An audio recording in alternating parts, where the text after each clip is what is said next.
imibereho ye n'ubuzima bwe uburyo azaba ariho yitabye Imana Allah subhanahu wa ta'ala. Hari abantu bakunda kugira urujijo rwo kumenya ngo umwemeramana Allah subhanahu wa ta'ala yitabye Imana hali mu kaburi ibimeze gute. Kugeza ubwo hari n'abantu bamwe mu bayisilamu Allah subhanahu wa ta'ala baturinde kuba muri abo ngabo bagifite ugushidikanya mu bihano ndetse n'ibihembo byo mu kaburi. Ashobora kubyumva akavuga ngo asatirul awwalin, ati ibingibi bimeze nka bya bindi bajya baca mu migani ngo kera habayeho. Bimwe mu bihano byo mu kaburi ukabona hari bamwe mu bayisilamu batabyemera, akumva ari nk'imigani biraho ngaho gutyo gusa, ntabifate nkaho ari aya ndetse na hadithi zituruka ku ntumwa y'Imana Muhammadin sallallahu alayhi wasallam. Qat'iyatu thubut ni ibintu biri haqiqa by'ukuri byavuzwe na Allah bikavugwa n'intumwa y'Imana Muhammadin sallallahu alayhi wasallam.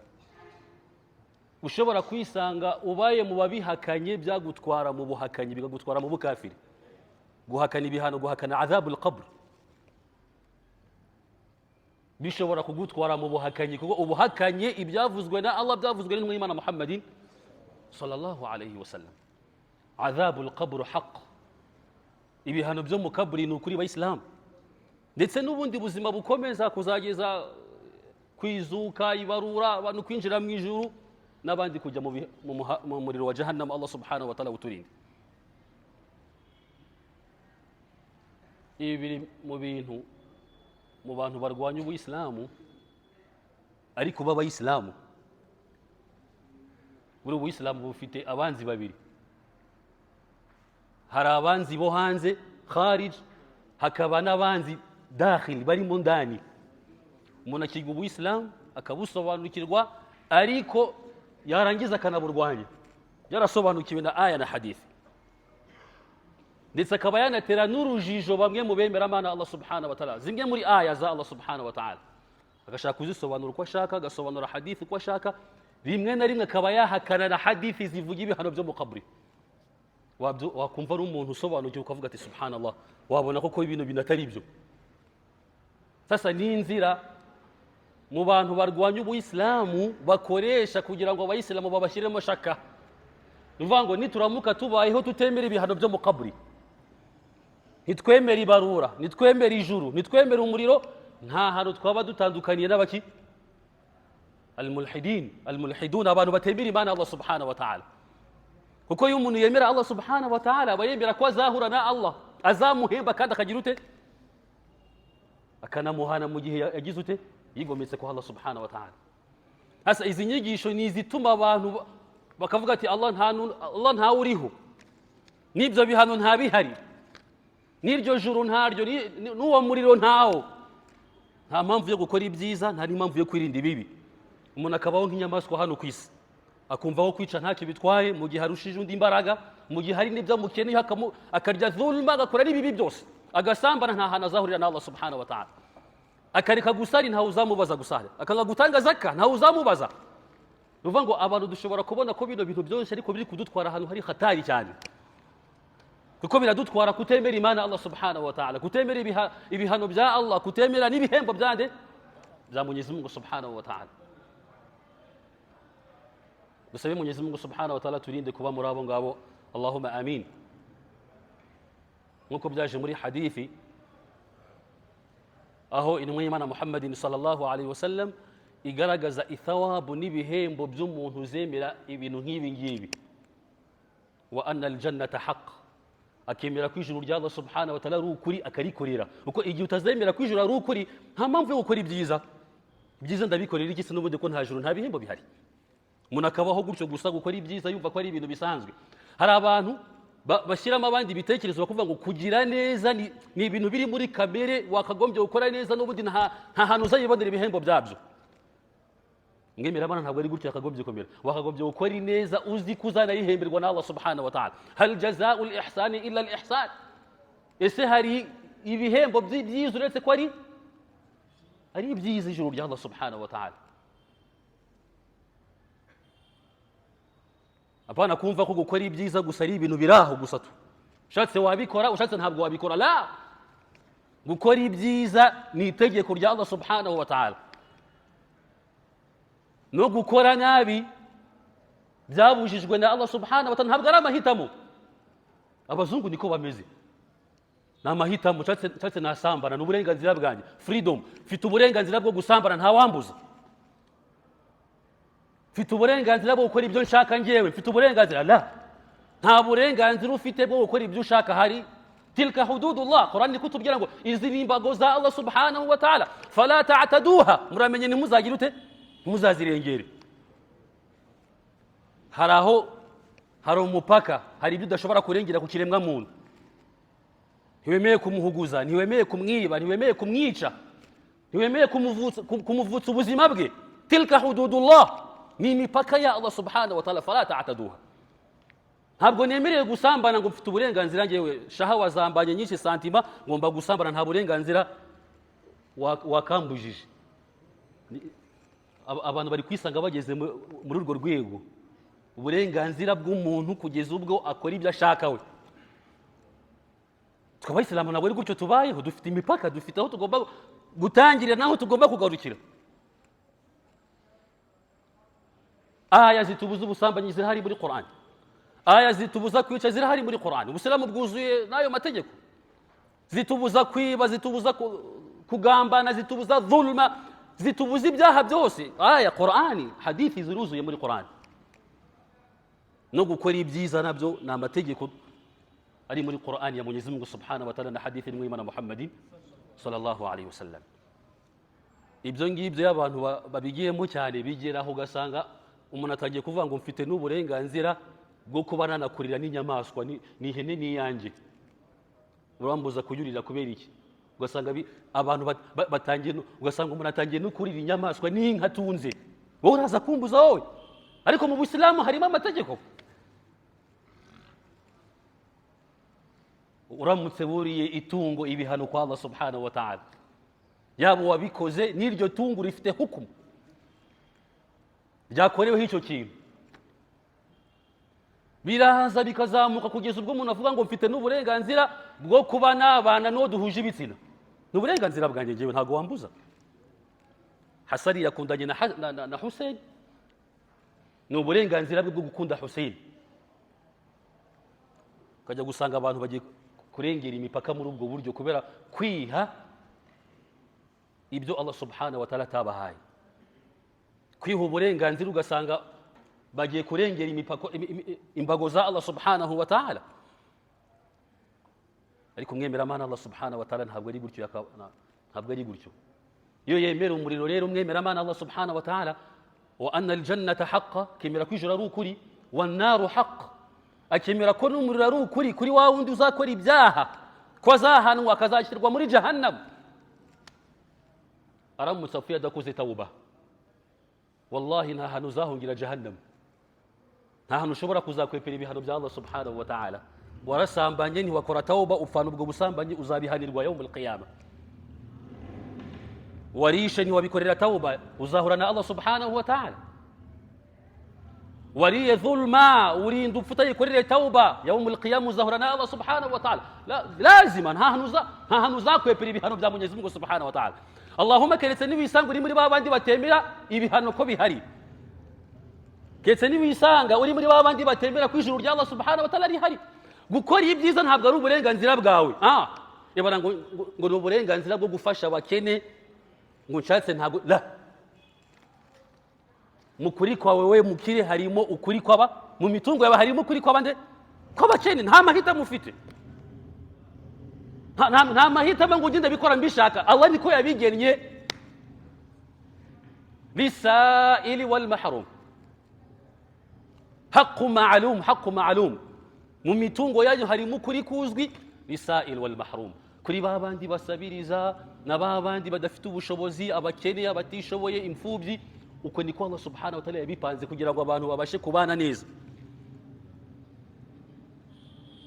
no kugira ngo inzangano zishire mu bantu ntabwo zashiriza ara kwijana ariko biri mu byagabanya inzangano n'urwango n'ibibazo uyu munsi wa none bihari ku isi bitarangira, ibyinshi uzasanga biri guterwa n'abantu kurya ukuri kw'abandi. Nimba uri umukire, Allah subhanahu wa ta'ala yaragutegetse mu mutungo wawe ko harimo zakatul mali ijya ku bakene n'abatishoboye n'abafite ibibazo, warangiza uko kuri ntugutange, niho hazavamo ba bantu bazakwigomekaho bakakugirira amashyari n'amatiku n'ibiki byose, ugasanga nibyo bibazo bikomeje kuza. Watwaye ukuri kwa uriya arashaka kwigarurira, wanze kumuhereza ukuri kwe, azashakisha uburyo bwose bushoboka kugira ngo kwa kuri kwe akwigarurire, havemo kwicana, havemo. Ibi byose biterwa nuko abantu badahanahana ukuri kwabo. Ibibazo byose dufite ku isi, abantu baramutse bagiye batanga ukuri, buri wese agahabwa ukuri kwe, ibibazo biri hano ku isi ya Allah subhanahu wa ta'ala ibyinshi byagira ute, byagabanuka. Ariko shayitani ntabwo yemera, lazima irashyira mu bantu guhuguzanya, irashyira mu bantu kugirirana nabi, irashyira mu bantu ibintu byinshi bizakomeze gutyo, abantu bagenda bishurana, uyu yaranyibye nanjye nzagenda mwibe, uyu yaranyisha nanjye nzagenda mwica, uyu yankoreye nanjye nzamukorera, uyu yanyibye ukuri kwanjye nanjye nzamutwara, uyu yantwari gutyo. Ibi byose biragenda bikagaruka kubera ko abantu badahanahana ukuri kwabo Allah subhanahu wa ta'ala yategetse mu bantu bagomba guhana abayisilamu. Ariyo mpamvu abayisilamu mu nshamake, abantu bagize amahirwe bagakurikiza ta'alimu islam, bakubahiriza amategeko y'ubuyisilamu uko ari, wallahi isi yagira amahoro. Ariko shayitani ntabwo yakwemera, n'imitima y'abantu ntabwo yabyemera, kuko ubuyisilamu bwubakiye ku kuri n'ubutabera. Abayisilamu ubuyisilamu bwubakiye kuri la tazulimuna wa la tuzulamun, ntimuhuguze, ntimukemere namwe ko babahuguza, ntugahuguze ntukanahuguzwe. Nta kuri kwawe naguhuguza, nawe ntiwemere ko baguhuguza. La tazulimuna wa la tuzulamun, ntimugahuguze ntimugahuguzwe. Basi ibyo bigatuma abantu batinya gutwara ukuri kw'abandi, ariko ntabwo byashoboka abayisilamu. Shayitani ntabwo yakwemera ko uko kuri kwabaho, nta nubwo yanakwemera ko ubwo butabera bwabaho. Ikoresha uko ushoboye n'imitima y'abantu mibi kugira ngo ibinyoma ari byo bikomeza, ndetse n'amahugu akomeze, isi izakomeze kuba mu icuraburindi kuzageza igihe Mwenyezi Mungu subhanahu wa ta'ala azayisubiza. Bwa butabera ni ubuyisilamu, al-adlu huwa al-islam wal haqu huwa al-islam, n'ukuri ni bwa buyisilamu. Ariko ntabwo shayitani bishaka, n'abantu ubwabo ku bwabo ntabwo babishaka. Abantu barifuza ko isi ikomeza kubaho mu manyanga, ibibazo bikomeze bibi, ariko abantu bari kumarana, ariko abantu bari ibibazo bitarangira, ubukene n'ibindi byinshi. Nimba batubwira ko umuyobozi mu bayobozi b'abayisilamu witwaga Umar ibn Abdul Aziz rahimahullah, mu gihe cye yaragerageje kubahiriza ubuyisilamu uko buri. Muzakore ubushakashatsi, murebe guhera mu gihe cya Rasul sallallahu alayhi wa sallam akiriho, ukomeze mu basahaba, ukomeze zino qurunu thalatha al-mufaddala, ukomeze bino binyejana bitatu intumwa y'Imana Muhammadin sallallahu alayhi wa sallam yavuze ko ari ibinyejana birimo baraka. Abasoma amateka bazareba ibibazo byabayemo, haba mu bwicanyi, haba mu biki byose, uzasanga ari akadomo mu nyanja ukurikije bino bihe turimo, kubera ko bubahirizaga amabwiriza y'idini ya Allah subhanahu wa ta'ala, bikaba impamvu yuko ibyaha bigabanuka biba bikeya, ubutabera bukaba bwinshi. Ariko uko abantu bagenda bajya kure y'amategeko ya Allah subhanahu wa ta'ala n'amahame y'Imana Muhammadin sallallahu alayhi wa sallam, niko baba bagenda basatira icuraburindi, bava no mu rumuri rubaganisha kwa Mwenyezi Mungu subhanahu wa ta'ala. Ubukene buragabanuka y'abantu bubahiriza amategeko ya Allah subhanahu wa ta'ala, kuko abakire bamenya abakene, ntabwo yakira 100%, ariko bya bindi akenera bishobora gutuma ajya gusambana. Umwana w'umukobwa akava mu nzu akajya gusambana kubera ko yaburaye, umugore n'umupfakazi bikaba byatuma ajya kuba indaya. Inzara ni hatari shekh, ikura isugi mu rugo, inzara ishobora gukura isugi mu nzu mu cyumbi wabo akajya kuba indaya. Nose murabizi izi ndaya tubona mangwa nijoro, wagize ngo zatangiye uburaya ariko uriya zimeze zatangiye ari amasugi. Umuntu ajya gutangira gusambana bwa mbere ari isugi n'ubundi. Ubabajije bariya urasanga hari uwabikoze kubera ibibazo by'iwabo, impanuka kubera ubukene, akava mu ishuri ntawe ufite umumenya. Mu muryango we harimo ba se wabo, harimo ba mujomba we, barakize baramwibagirwa, ntabwo bamenye ko mu muryango muri famiye abavandimwe bagomba kumenywa. Barangije baragenda barandagara. Iyo ni famiye imwe. Hari famiye ya kabiri imeze gutyo, iya gatatu. Iyo zibaye famiye enye, eshanu, esheshatu nizo zibyara umuryango mugari w'abantu. Nibyo bibyara igihugu, bikabyara abantu benshi. Ukisanga famiye nk'izo ngizo zigiye zifite ibibazo. Kubera iki? Kubera ko hari ukuri kw'abantu banze kubagira ute? Kubahereza. Ntabwo ari ukubakiza ngo bagende ngo bagire amamodokari sheha. Ntabwo ari ukubakiza ngo bagire amazu y'imitamenwa, ariko bya bindi bishobora gutuma babaho batuje, akaryama agasinzira, akabona aho yikinga izuba n'imvura nijoro iguye. Basi umwana we akabasha kujya kwiga, niyo kwiga muri za nayini, niyo atajya mu mashuri yenda akomeye, ariko umwana we akiga umubyeyi akumva atuje. Ibibazo byinshi biri ku isi ya Allah subhanahu wa ta'ala byagabanuka. Aya mashari n'amatiku, wallahi uramutse ugiye ureba abantu barogana banicana bakahuguzanya, wasanga ibyinshi bigenda biterwa n'ibibazo nk'ibyo ngibyo. Mfite umuturanyi arya inyama akampumuriza, abana banjye bari kwicwa n'inzara, agatekereza uburyo yazamuroga agapfa akavaho. Basi afite imodokari, nkenera kujya kubyara, ntabwo nshobora kumubwira ngo antwarire umugore wanjye amutware hehe, amutware kwa muganga. Urwangano rugatangirira aho ngaho, agatangira akamutega ibintu, ugasanga ni umukiri aho ngaho, uhora mu burwayi, uhora mu bibazo, bagiye bamuterereza. Allahumma ni qadari ya Allah, ibyo bintu ntabwo byabura. Ushobora kubona mwiza bikaba byanaba, ariko ndavuga akenshi uzasanga biterwa n'ibyo bibazo. Hari ukuri ko abantu bagiye bahuguza abandi bayisilamu. Waragiye uhuguza umugore wawe wanga kumuha ukuri kwe, arangije atangira gutekereza iby'inzaratsi, atangira gutekereza uburyo kujunjarika, kubera ko ntabwo wigeze umumenya. Warongoye abagore babiri uhengamira kuri umwe. Uwisilamu buratubuza fala tamilu kulla almayli, muramenye ni muzahenga mu guhengama, ugende ku mugore umwe uhengamire yo wibagirwa wa kabiri, ugiye guteza cya kibazo. Umugore wa mbere atajya gutekereza uburyo yazica ura mugore wa kabiri, agiye gutekereza, waragiye utonesha abana b'umugore wa mbere, b'umugore wa kabiri ntiwabatonesha, bagiye gutekereza uburyo bazangana, inzangano zigahera aho ngaho, habuze ubutabera abayisilamu. Niyo mpamvu twavuze dusubiye inyuma ngo ibibazo byose biri ku isi biterwa no kubura ubutabera ku isi ya Allah subhanahu wa ta'ala, bikanaterwa no kubura ukuri. Abantu bari mu binyoma abayisilamu, kandi turebye yaba ari ubutabera yaba ari n'ukuri, byose biri mu Buyisilamu. Nibwo Buyisilamu. Al-Islamu huwa al-haq wal-Islamu huwa al-adl. Ubuyisilamu ni kuri, Ubuyisilamu ni nabwo butabera abayisilamu.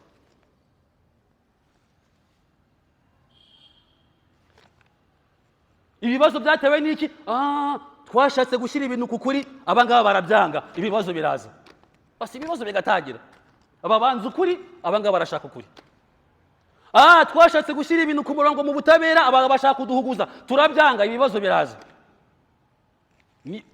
Mumva, nushaka ugenda ukora ubushakashatsi ku isi, uzasanga ibibazo biri ku isi, ima habuze ukuri, habuze n'ubutabera. Basi nta cya gatatu gihari abayisilamu. Hasa nuramuka unagarutse ku kuri, ukagaruka no ku butabera, n'ubundi uzaba ugarutse ku Buyisilamu, uzaba ugarutse kuri za nyigisho za Allah subhanahu wa ta'ala, unagarutse no ku nyigisho z'intumwa y'Imana Muhammadin sallallahu alayhi wa sallam.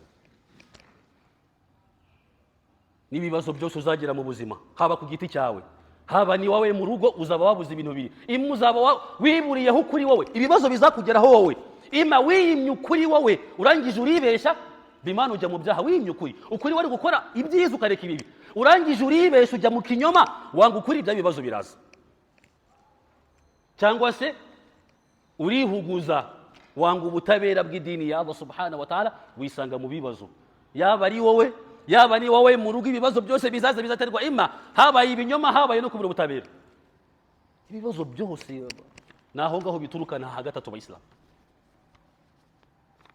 Nizi nyigisho abayisilamu dusomerwa aya muri Qur'an, tunasomerwa na hadithi z'intumwa y'Imana Muhammadin sallallahu alaihi wasallam, n'aya mawaidha y'abashekh, n'aya mahutuba yose, wallahi nta handi abari kutuganisha, abari kutubwira ati nyaboneka musubire ku kuri, nyaboneka musubire ku butabera. Wallahi uzakurikira inyigisho zose twigisha abantu. Nashaka avuga iswala, naramuka avuze iswala tuzaba tugiye mu kuri. Nushaka ibigisha ibya zaka uzaba ugiye mu butabera n'ubundi. Nta nyigisho nimwe uzigisha mu Islam uretse ko zaba zihamagarira ibana nyaboneka mugane kuri, mwirinde ikinyoma, nyaboneka mugane ubutabera, mwirinde amahugu. Aya mawaidha yose azenguruka isi yose.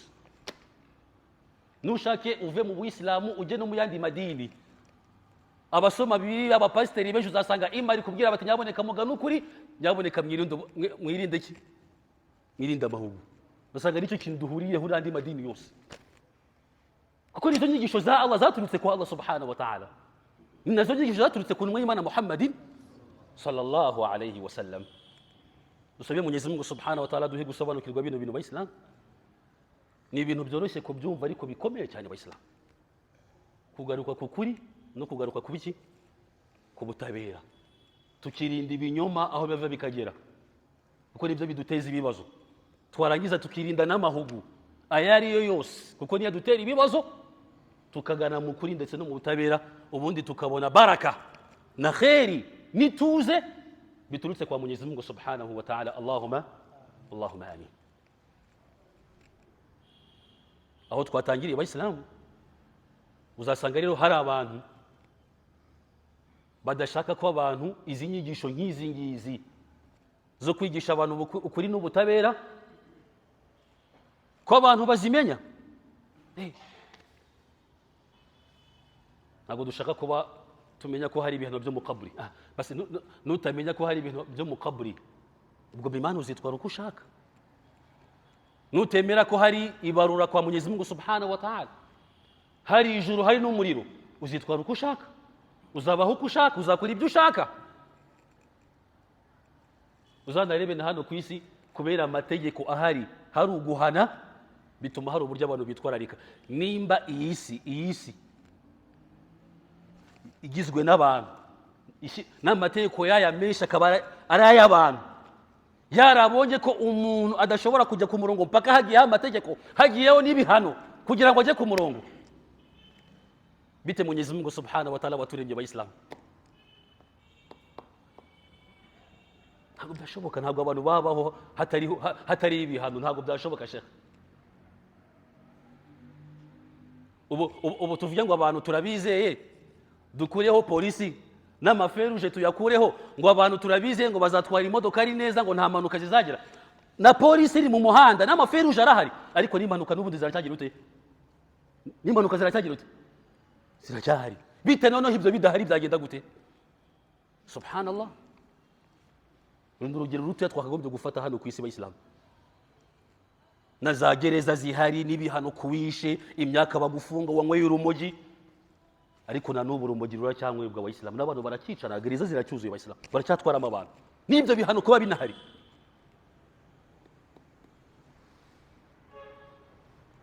Urambwira ngo idini ya Allah subhanahu wa ta'ala niyo yagenda gutya gusa nta mategeko ahari, nta bihano bihari? Ntabwo byabaho. Idini ntabwo abantu bashobora kuyubahiriza nta bihano Bayisilamu, nta nubwo bashobora kuyubahiriza nta mategeko. Ntabwo byabaho Bayisilamu, kuko byagera igihe umuntu akavuga ati ngo nzasari nimba ishaka, byageraho bikaba gutyo, kubera ko azi ko Allah ntabwo azamana abantu. Hari ibihano bihari se, nishaka nzasari. Urabona Mwenyezi Mungu ari kuvuga ati musari ubishaka, ushaka kureka gusambana bireke, nashaka bikore, nta juru nta n'ibihano. Shekhe, tuba twaragiye imitima yacu ikadutwara aho twishakiye, ariko n'aka gahenge tugira kubemera Imana Allah subhanahu wa ta'ala, n'ubwo bwose turi akadomo mu nyanja, nabapfa gutekereza ibana wallahi hari ibihano bantu, reka nirinde gusambana, reka nirinde kwica, reka nirinde guhuguza. Niko gahenge tugira bamwe mu bantu kubera gutinya icyo kintu. Nibyo tubona abantu bakora mashallah kuza gusari, nta wagushyizamo amapingu, ariko kubera kumva ngo ibyo Allah yavuze ni ukuri, wallahi ngomba kujya gusari. Subhanallah, hagiye gusari hari ibihano.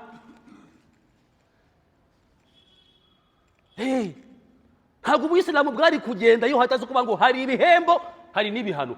nk'uko y'inosi narababwiye ngo nta bintu na bimwe biri akhira uretse ko dufite ingero zabyo hano ku isi hapa dunia shekh nta na kimwe uzabona hano ku isi hari ibihano hari n'ibihembo uwakoze neza baramuhemba bakamwita intwari mashallah uwakoze nabi hari ibihano arafungwa n'ibindi byinshi ibyo bituma hari abantu bagira ubwoba bagatinya hari amategeko andeba ni dini ya Allah subhanahu wa ta'ala abantu baramutse bagiye batekereza ibyo bintu ebana mu mutungo wanje harimo ukuri iyi zakatul mali naramuka nyitanze hari ibihano akhira bigatuma atanga ya zakatul mali atanga ya sadaqa aza gusari afunga yirinda ibyaha anakora n'ibishimisha Mwenyezi Mungu subhanahu wa ta'ala nutabona n'ibihano byabyo hano nutabona n'ibihembo hano ku isi wallahi nta kabuza uzahura nabyo yawmul qiyam uzahura nabyo no mu kaburi lazima hari ubuzima bugutegereje hariya umuntu yari kuba yanga ibihano byo mu kaburi iyo biza kuba hatariho gupfa buriya umuntu bigometse kuri Allah hano nta bapolisi afite bafunga abantu banze gusari hano ku isi ntabo abantu mu bintu bijyanye n'idini bakora uko bashaka nta n'umuntu uzana gufata ngo agiye kugutwara ngo kubera ko wanze gutanga zakatul mali siko bimeze uzabikora nushake ntubikore gufunga nuko ariko reka mbabwire ikintu Allah yadushiriyeho kitwereka ko ibyo twikora tuba turi kubesha iyabaye wanga gusari ukanga gutanga zaka ukanga no gukora ibyiza ukanidegembya kwisi ukica ugahuguza uko ushaka n'urupfu rwazaza kugutwara ukanga ukavuga ati ntabwo nshaka gupfa aho wallahi mbaguha akaboko ngakubwira ati mashallah wowe ufite ubwenge bana kuko n'ubundi nta uzahurira na wa wundi bakubwiye ngo nudasari nzaguhana nusari nzaguhemba nuramuka urupfu ruje uko wanze gusari ukanga gutanga zaka ukanga gusiba ukanga gukora ibyiza n'urupfu niruramuka runaje uzarubwira ati la nanjye ntabwo nshaka kugenda ngewe ntabwo ndapfa ngewe wallahi nibwo nzakubwira ngo wowe uri umunyabwenge kuko warushije ubwenge amategeko y'Imana Allah subhanahu wa ta'ala ariko nimba uzi ko urupfu igihe ruzazira uzagenda wanze ukunze wakagombye no kwemera ko hari ahantu uri kugenda kiriya kintu kigutwaye kiriya hari ahantu uri kujya ni hahandi wa wundi wakubwiye ngo sari nzaguhemba nudasari nzaguhana n'ubundi kese nimba ufite ahandi wowe uzajya hawe handi hatari hariya harahari abayisilamu wowe uzave mu bumana bwa Allah subhanahu wa ta'ala uve mu mategeko ya Allah uvuga ati ngenda shaka ibyanjye ngewe ibyala narabyanze ninjya no gupfa hari ahandi nzajya hatari aho Mwenyezi Mungu atwara abantu nzakubwira ati wallahi wowe igome kuko ushaka nushake nusari ebana ibereho uri umupagano uraho ngaho ariko nutabishobora ibyo ngibyo inama nakugira nuko watangira kujya ku murongo hakiri kare kuko we nta burenganzira wifiteho n'ubundi uzanagenda hariya tubyanze bikuze nakubwira ngo fatirana hakiri kare faman sha attakhadha ila rabbih sabilan ufite ubwenge yakagombye gutangira gutunganya hariya hantu kuko n'ubundi nta mahita muzagira yuko ngakujyayo wigomeka wigira uko ushaka wallahi igihe kizagera Mwenyezi Mungu agutware Allah kupelekesha Allah agutware uko wigometse hano ku isi ukigomeka ku mategeko ya Allah subhanahu wa ta'ala ntabwo uzigomeka no kuharura rufu iki nicyo kintu gikomeye cyane cy'ikimenyetso cya mbere kitugaragariza ko ntacyo dushoboye kandi ko hari amategeko ari hejuru yacu tugomba kuzasanga kwa Mwenyezi Mungu subhanahu wa ta'ala dusabe Mwenyezi Mungu subhanahu wa ta'ala dushoboze inshallah adushire mu bantu bemera ko ijuru ririho turikorera inshallah tube no mu bantu bemera ko umuriro uriho kandi dusabe Allah subhanahu wa ta'ala turinde ibikorwa byazatuma tujya muri jahannam twemere ko n'ibihano byo mu kaburi ari ukuri kubakoze ibikorwa byiza ko imva ari ubustani mu bustani bw'abantu bo mu ijuru tubikorere ko nimva ari umwobo mu myobo y'abantu bo mu muriro dusabe Allah subhanahu wa ta'ala atagira kugira ute kuturinda biriya bihano byo mu kaburi ariyo mpamvu abayisilamu hadithi tugiye gusoma muri iminota isigaye inshallah nitugaragariza hali y'umuntu wigometse ku mategeko ya Allah subhanahu wa ta'ala hali yarimo kuvamo roho na hali ye mu kaburi nkuko byagaragaye muri hadithi y'intumwa y'Imana Muhammadin sallallahu alaihi wasallam rasulu sallallahu alayhi wasallam aratubwira ngo muri hadithi ndende twavuze hali y'umwemeramana, ubu tugiye kuvuga hali y'umuntu wigometse ku mategeko ya Allah subhanahu wa ta'ala. Rasul akatubwira ngo wa innal abda al-kafir, ndirinda gusobanura cyane ibisobanura kugira ngo iminota irangire tuyisoje inshallah. Rasul atubwira ati wa innal abda al-kafir, ngo n'umugaragu w'umuhakanyi wahakanya amategeko ya Allah subhanahu wa ta'ala ntagire iman, idha kana fi inqita'i min ad-dunya, ngo yarimo gusezera isi, arimo kuyibwira bye bye, ari muri sakaratul maut, wa iqbali min al-akhirah, ngo arimo kwerekeza akhirah, arimo gusezera isi tayari birarangiye, ntabwo uzongera kuba mu bantu bisi min abna'i dunya, abantu bagiye kukwibagirwa n'izina ryawe izina ryawe na sogokuru wawe ugiye kwibagirana burundu, ntabwo abantu bazongera no kukuvuga wowe basi. Hasa y'umuntu nk'uyu nguyu arimo gusezera isi, wa iqbali min al-akhirah, arimo kugana akhirah, buriya buzima twavuze, nazala ilayhi min as-sama'i malaika, ngo abamalayika baturutse kwa Allah subhanahu wa ta'ala mu kirere baramuzira, sudul wujuh, ngo bafite uburanga bwijimye. Twarabibonye uburyo umwemeramana we abamalayika bazi uburyo baba bameze. Ahanga turi kuvuga umuntu utari umwemeramana Allah subhanahu wa ta'ala, abamalayika bamuzira.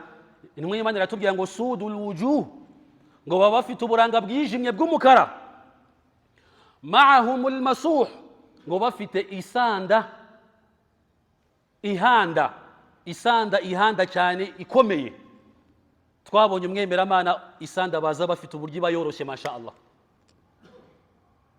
ariko umuntu utari umwemeramana Allah subhanahu wa ta'ala wakoze ibyaha agapfira no muri iyo hala adakoze tauba, ngo bazana isanda irimo guhanda imeze nkaho irimo amahwa.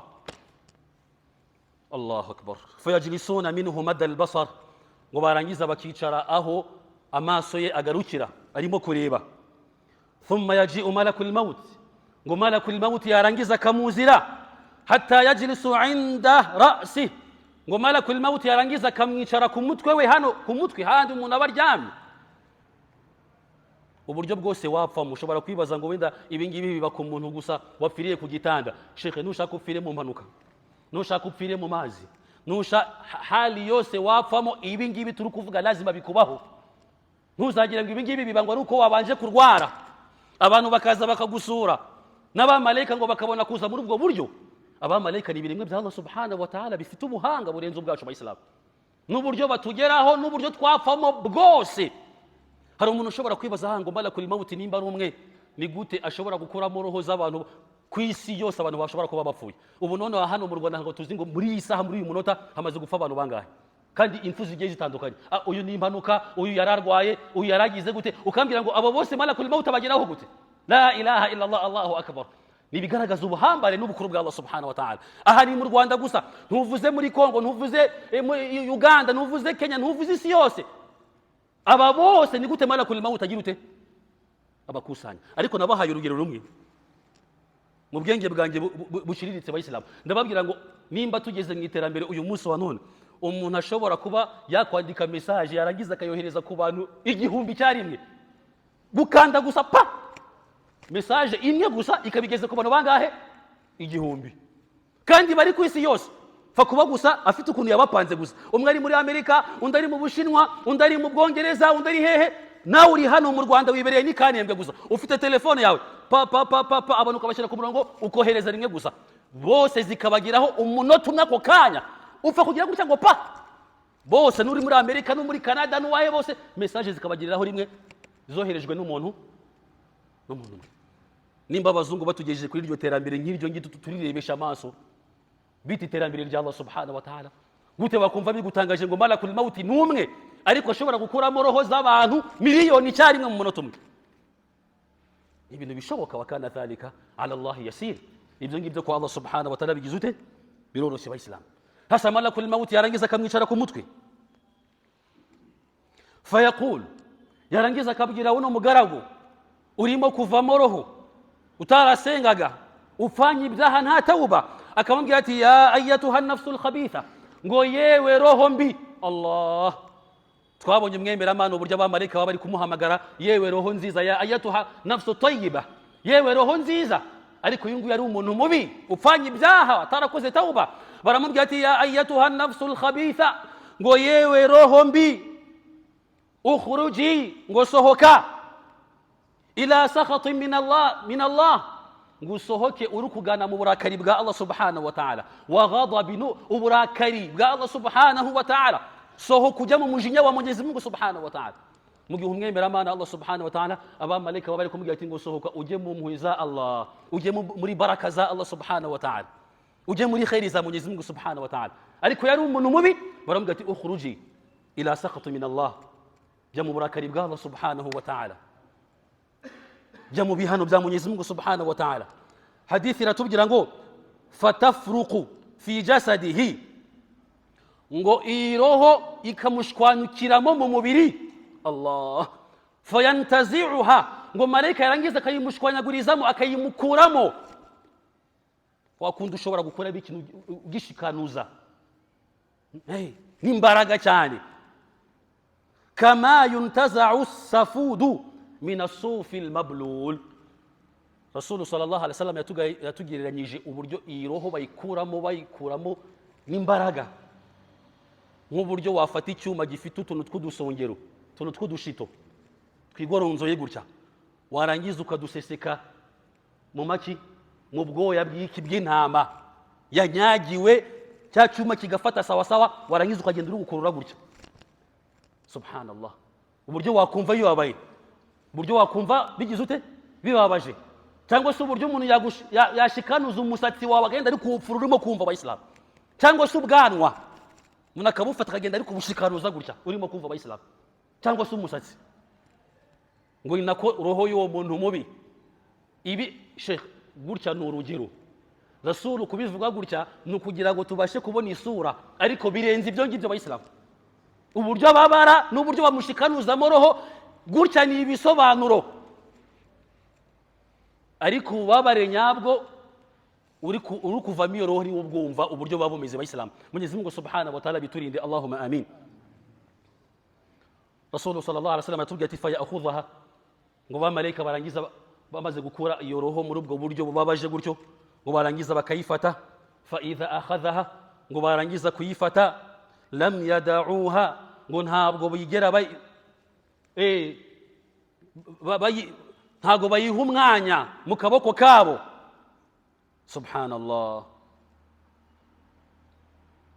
hatta yaj'aluha fi tilka almasuh ngo ntabwo bayiha umwanya y'iriya roho uburyo aba ari roho mbi ntabwo bayiha umwanya barayihutisha vuba vuba kubera uburyo aba ari roho mbi ngo barangiza bakagenda bakayishyira muri ya sandi irimo kugira ute irimo guhanda abayisilamu hatta yaj'aluha fi tilka almasuh bakagenda bakayishyira muri ya sanda irimo guhanda yakhruju minha ka'antani rihi jifatin wujidat ala dhahri al-ard ngo irimo gusohokamo umwuka mubi utigeze wumva ku isi na rimwe abayisilamu Allahu akbar irimo kuvamo umunuko abayisilamu umunuko w'ibyaha yakoze byose iriya roho irimo gutuza irimo kunuka niyo mpamvu abamalika baba badashaka no kugumana nayo mu kaboko bayijugunye vuba vuba bayishyira muri ya sanda abayisilamu Allahu akbar ngo ibirimo ifite umunuko irimo gutuza utigeze wumva ku isi ya Mwenyezi Mungu subhanahu wa ta'ala nimba hari ikintu kibi kibaho kinuka wallahi ngo iriya roho ibirimo kunuka mwaburiya buryo abayisilamu kubera ibyaha yagiye ikora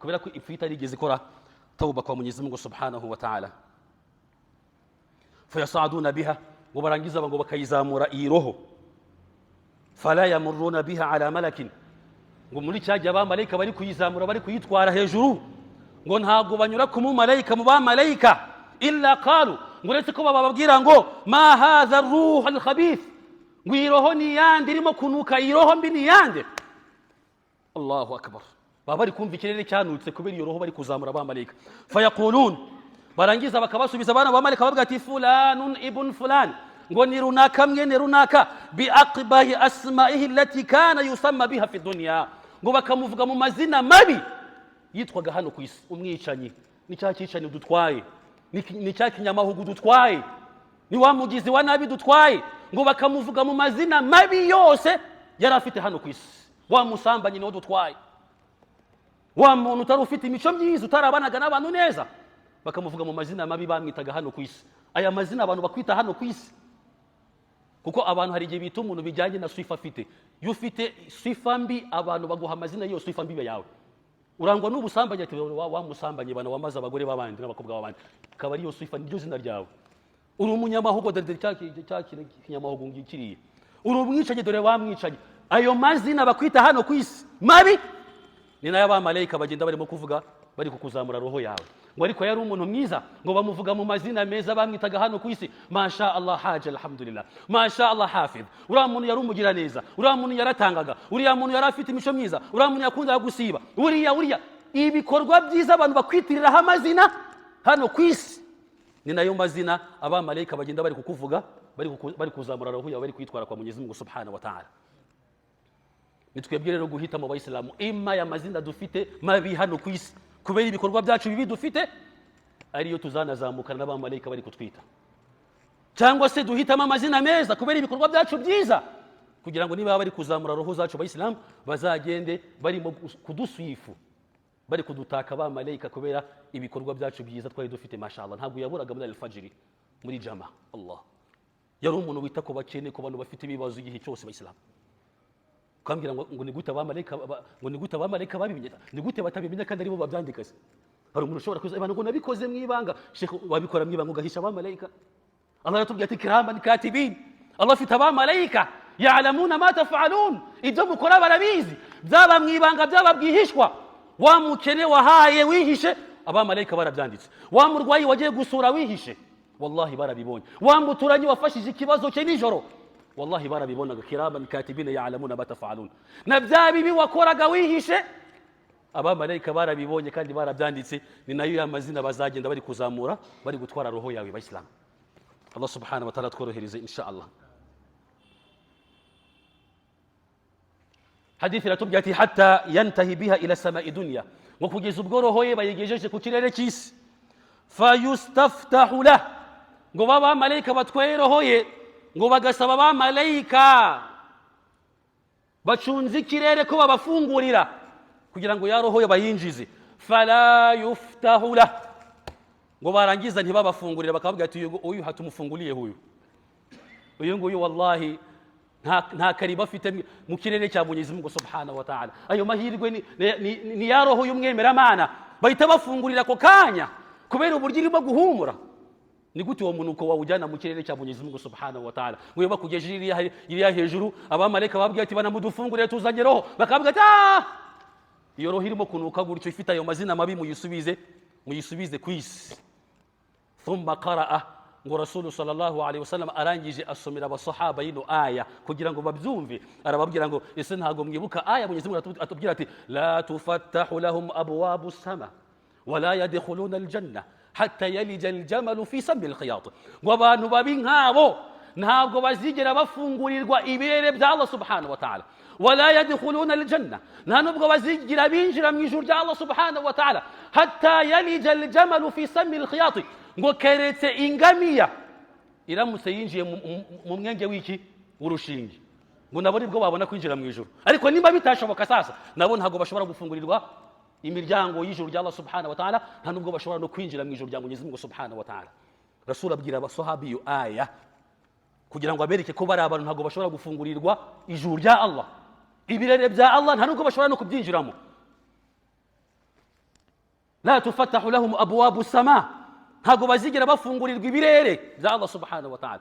Wala yadkhuluna aljanna, nta nubwo bazigera binjira mu ijuru hatta yalija aljamalu fi sammi alkhiyat, keretse ingamiya iramutse yinjiye hehe mu mwenge w'iki urushinge. Uru ni urugero abantu bajya, ni umugani abantu bajya bavuga, na Qur'ani yarawuvuze, uri kugaragaza ikintu kitashoboka. Bana kugira ngo nzakubabarire, keretse ingamiya yinjiye mu mwenge w'iki urushinge. Bimana bamubwiye ngo ntabwo bizashoboka na rimwe ko nakubabarira, uramutse ubwiye umuntu gutyo. Sasa na Mwenyezi Mungu Subhanahu wa Ta'ala kugira ngo abwire bari abantu bapfuye batarakoze tauba bafite ibyaha, arababwira ati la tufattahu lahum abwabu sama,